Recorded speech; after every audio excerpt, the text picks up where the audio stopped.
Oh my God. Hi mga tropa, ako si Fritz. Sasamahan niyo ako sa Vlogadags ko ngayong araw. Ito po yung ganap namin bago kami mag-pickleball.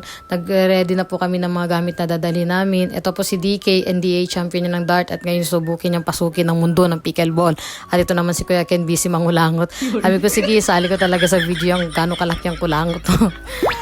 At ito mga ropa, chinecheck ko na yung mga dadali namin para sa coffee namin mamaya at matcha dahil imbis na mag-takeout na lang kami practical ba dahil marunong din naman ako gumawa dahil barista rin ako before. Kompleto kami ng mga ingredients din ng mga kape na gusto namin timpla at mga gamit. At itong motor ko ropa, ipapark ko muna siya dyan sa parkingan ni Snowy dahil makikisabay na lang muna kami sa kanila dahil may medyo kalayuan nitong court na nabook namin. Paunahan kasi talaga laging fully book yung mga court na meron dito sa city lang. And dumaan muna kami ng 7-Eleven mga ropa, pero syempre bagong rally, hydration muna tayo, hindi pwedeng puro paddle-paddle lang. Kailangan natin ng power. Tubig muna bago yabang mga ropa, hydrate muna bago hate. Dapat kung magpipickleball ka, dapat make sure na may energy ka, hindi lang energy ng chismis. Ganyan dapat guys. At ito na nga mga ropa, hinahanap namin kung saan kami pupunta, saan ba yung court na na-book namin. Minsan kailangan mo lang maligaw para may mapuntahan. At minsan din kailangan mo lang talaga may matanungan. At itong tinanungan namin, tong Google Maps na to. Basta alam ko lang ropa, umalis kami ng bahay na may direction kami. Ngayon, papunta kami sa direction namin na may trust issues na kami kay Google Maps dahil dito niya kami dinala parang sa construction site ata to. Pero na-discover namin at may natanungan ako na dito pala talaga yung court, papasok lang konti. Hindi lang namin talaga masyado nakita dahil medyo tatakot kaming pumasok, baka private property ito. At ayun na nga, nahanap na namin yung court na nabook namin. At ito na siya guys, 3S, napakaganda. Meron siyang covered court. At andito po si Mondale at si Kates, nauna lang sila sa amin ng ilang minuto. Share ko lang mga ropa, itong pickleball na laro, akala ko madali lang. Parang badminton na chill, table tennis na nakatayo. Sabi ko, kayang-kaya to. Akala ko cute lang yung maliit na court, yung pala maliit lang siya para mas mabilis kang mapahiya. Ito sa laro na to mga ropa, first serve pa lang, reality check ka na kaagad. Ayun, hindi pala siya madali pero sobrang saya. Kasi dito sa pickleball, pwede kang matalo pero panalong-panalo ka sa good vibes. Una talaga mga ropa, akala talaga namin mga first week lang kami sa larong to pero hindi namin namalaya na pang 3 weeks na pala namin, sunod-sunod. Monday to Sunday may schedule kami at salamat sa Diyos, naisip nilang magpahinga ngayong Sunday. Hindi na talaga kaya ng pamaol. At anyways guys, balik muna tayo sa coffee session natin at sinaset up na namin yung mga gamit natin, panggawa ng matcha latte at coffee. Tinawag ko na rin itong partner kong barista, yan si Kates. May dala siyang mga gamit niya, meron siyang sea salt foam at marami siyang dala dyan sa may wagang bag niya, meron siyang mga syrup, meron siyang coffee powder, may matcha powder siya, ayan. Ginagayabang niya sa akin yung mga anek-anek niya dyan, ng mga bongga talaga. At meron siyang syrup ng hazelnut. At marami pa po siyang dala ng mga gamit. At meron din siyang warm water na nakalagay sa tumbler. Nakala ko dati lalagyan lang namin ng tanduay. At meron din siyang lalagyan ng bowl na parang pang ritual ng mga witch. Hindi ko alam kung anong tawag niya dyan guys.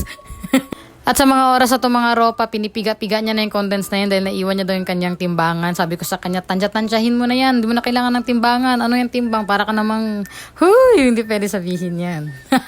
Joke lang. Eme lang guys. At ito na guys, proceed na tayo sa pagtimbang-timbang niya ng matcha powder niya na yan. Dahil nakalimutan niya nga yung timbangan. Sabi niya, ilang gramo daw ba yan? Sabi ko, labas ako dyan. Hindi ko alam kung ilang gramo yan. Eme lang guys. At ito na nga si DK, ang abangers natin. Imbis na mag-focus sa scorer, nakafocus siya dito kung anong unang matapos na timpla. Mga birada dyan ha. Ito na po, binubuhos na po ni Kates ang kanyang warm water dito sa cups na parang kailan lang ibang binubuhos natin sa baso, di ba? Parang ngayon nakakapanibago. Bagong buhay na talaga mga person.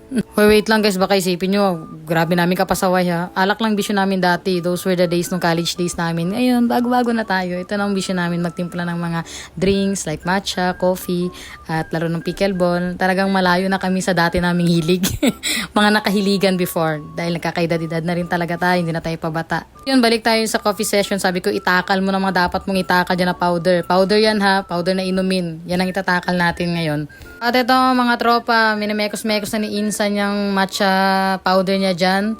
Sabi ko sa kanya, sige na, mekos-mekos mo na yung Insan, pero hindi ka Indiana kasi ikaw Inchik, Insan. At ito mga ropa, tinatapos ko na yung ice dyan, ice cubes, ilalagay na natin sa cups para matapos ng ating matcha latte. And hazelnut, coffee latte. Ayan, sinusukat ko na yan. Ganyan ang mga sikreto dyan sa mga drinks na yan. Para madami tingnan. Alam nyo na yan. Mekos-mekos na ni Insan ulit. Sige, bilisan mo. Malapit na yan. What do you want daw? Hazelnut na. Hazelnut daw. Kaya nag-request ang kanyang hobby na hazelnut nung gusto niya. Sabi ko, kapatid, di ko na bahala dyan. Kausapin mo na yung asawa mo. Kung mag-nosebleed ng magang ilong ko. Spoken in dollars eh. At ayan na nga mga ropa, finally patapos ng kanyang matcha latte na ginawa at talagyan niya pa yan ng sea salt foam sa taas. Yan ang toppings niya. The best, hindi ako matcha lover pero nagpagawa ko sa kanya na to talagang pati ice. Kulang na lang, lunukin ko sa sobrang sarap. Totoo, walang along eme, o diba? Appear, sarap eh.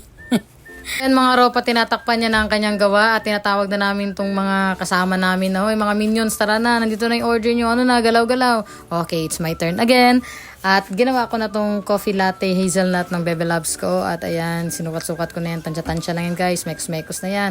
Tapos spites na yan. Lagyan mo ng ice, lagyan mo ng gatas. Okay, final ano na to. Model na yan. Oh, pwede na yan. Rekta-rekta na yan. Inom na yan. Tapos ito yung matcha na gawa ni Kates. Na-request naman ni Yam, DK. Tsaka ako nag-request ako niyan kasi talagang sobrang sarap. Hindi ako matcha lover pero the best. At eto na nga sila. Tinatawag namin ulit. At ayaw talaga magpaawat. Yan mga karali, ang goal natin for today ay simple lang. Hindi magpapaawat sa pagpalo ng bola. Kaya ayan sila, deadma sila sa amin. Tawag kami ng tawag yan. Uy, inumin nyo na to, kay kami ang sunod dyan. At ito na nga guys. Guys, ito ng ating abangers ngayon at nagtagumpay na sa kanyang mission at nakuha niya ng kanyang matcha latte. Tinikman niya, tinanong namin sa kanya nung lasa, kamusta? O sige, subukan mong magsabi ng di masarap. Approve? Sabi niya, approve. Okay. Di masarap pero parang grabe ang higop mo. Nakakahiya naman sa'yo. Hindi daw masarap guys, sabi ni DK, pero natira na lang sa cups niya, puro ice cubes na lang.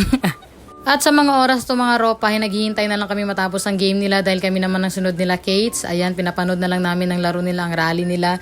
At eto, sabi ko sa kanya, tara na kapatid, mag-ready ka na dyan dahil maglaro na tayo. Ay wait lang, bakit parang iba? Iba ang ready niya, kasaling sa laro. Sige, sana all, may energy booster. Sobrang inggit ko guys, napakamot na lang ako ng ulo, pero joke lang. Naghihintay lang ako dito sa Gedli dahil kami nang sunod. At ayan mga ropa, patapos na nga sila. Tapos may isang nakaupo dun sa likod, ayun siya mo, injured yan dahil napaluhod. Sobrang competitive yan. Na nga guys, kami na yung naglalaro. Oh, tiran yung mga kalaban ko, chill lang. Pero ako parang may hinahabol ako na deadline dito eh. O sige, paluin mo na yan. Huwag tayong magpatalo dyan. Cardio na, therapy pa. O sige, pulot ka ng bola ngayon. Totoo lang guys, ang sarap pakinggan yung tok-tok ng paddle, parang ASMR lang. Oops! Uy! Okay. Uy! Ito na nga si DK mga ropa, patakbo-takbo na yan dahil last game na. Kami nang sunod, last ball na yan. Last ball!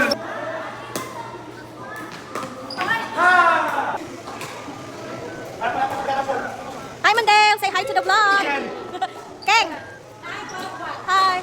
And the other company, hello. At sa mga oras na to guys, alauna lang madaling araw, natapos na yung laro namin at itong mga kasama ko ay nagplano pa na kunin yung schedule ng Sunday pero fully booked naman lahat. Kaya Monday to Saturday na lang. Pahinga muna tayo ngayon guys. Sige na, bye-bye. Salamat sa panonood. Love you all.